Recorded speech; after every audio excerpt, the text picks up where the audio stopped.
অনেক দেশ এবং ক্লাবই চেয়েছিল তাকে নিজেদের ডাগআউটে, তবে সেগুলোকে বিনয়ের সঙ্গে ফিরিয়ে দিয়েছেন ফরাসি তারকা জিনেদিন জিদান। অপেক্ষা করেছেন নিজ দেশের ডাগআউটে দাঁড়ানোর সুযোগের, সেই অপেক্ষা ফুরিয়েছে। ফ্রান্সের প্রধান কোচের দায়িত্ব পেয়েছেন জিদান।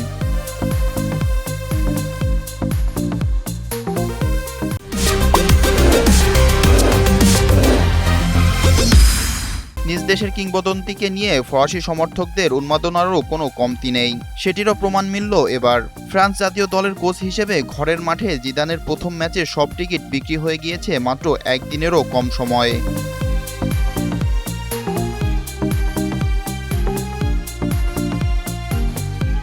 আগামী 2 অক্টোবর উয়েফা নেশনস লিগের ম্যাচে ইতালির মুখোমুখি হবে ফ্রান্স।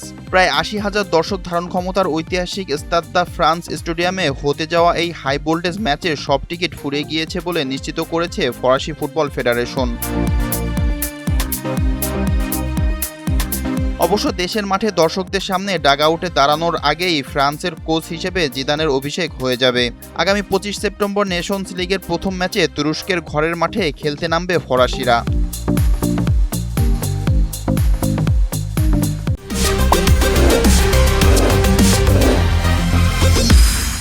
আগামী ২ অক্টোবর প্যারিসে ইতালির বিপক্ষে ম্যাচ দিয়ে ঘরের মাঠে অভিষেক হবে জিদানের। এরপর ৫ অক্টোবর ঘরের মাঠেই বেলজিয়ামের বিপক্ষে ফিরতি ম্যাচ খেলবে তার দল।